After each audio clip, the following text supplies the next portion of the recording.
Pawan Naidu 6 TV AP assembly నుంచి. ముఖ్యమంత్రి రేవంత్ రెడ్డికి వ్యవసాయం గురించి అవగాహన లేదని మాజీ మంత్రి జగదీష్ రెడ్డి విమర్శించారు. రాష్ట్ర రైతాంగానికి ఏ రకంగా నీళ్లు ఇవ్వాలో కూడా తెలియదని, నీళ్లను ఎక్కడి నుంచి తెచ్చారో కూడా తెలియదని ఆరోపించారు. వెంటనే సుందిళ్లను నింపి రైతులకు నీళ్లు అందించాలన్నారు.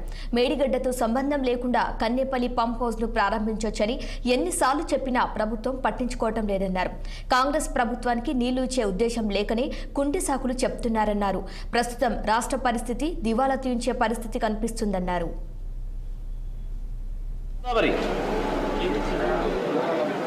రామగుండం దగ్గర చూసిన గోదావరి ఎట్లా ఉంది, ఎండిపోయి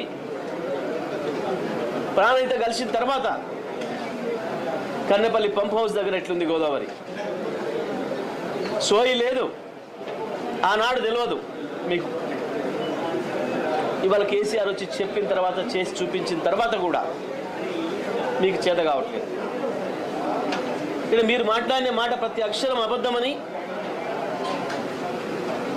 ఆ మేడిగడ్డకి ఏదో జరిగింది కాబట్టి మొత్తం 1,00,000 కోట్లు గోదావరిలో పోయినాయని చెప్పి మీరు చేసిన ప్రచారాలు ఉత్తమాటలని ప్రజల ముందు తేలిపోతాయన్న భయంతో ఇవాళ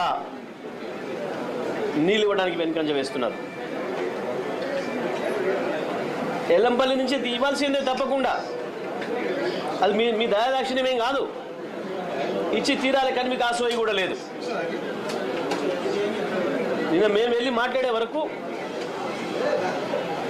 కనీసం ఇరిగేషన్ మంత్రి దానిపైన రివ్యూ పెట్టలే. ఏ ప్రాజెక్టులో నీళ్ళు వస్తే, ఏ లిఫ్ట్ ఇరిగేషన్ను ప్రారంభం చేస్తే నీళ్ళు ఎట్లా కాపాడుకోవచ్చు అని సోయి లేదు. వాస్తవానికి ఇవాళ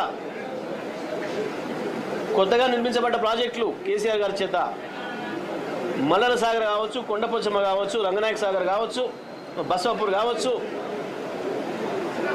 నీళ్లు లేక వెలవెలబోతున్నాయి. ఒకవైపు పాత ప్రాజెక్టులు సింగూరు కావచ్చు, నిజాం సాగర్ కావచ్చు, నీళ్ళ కొరకు ఎదురు చూస్తూ ఉన్నాయి. పోతా ఉన్నాయి లక్షలాది టీఎంసీల నీళ్లు, వేలాది టీఎంసీల నీళ్లు, లక్షలాది క్యూసెక్ల నీళ్లు పోతూనే ఉన్నాయి.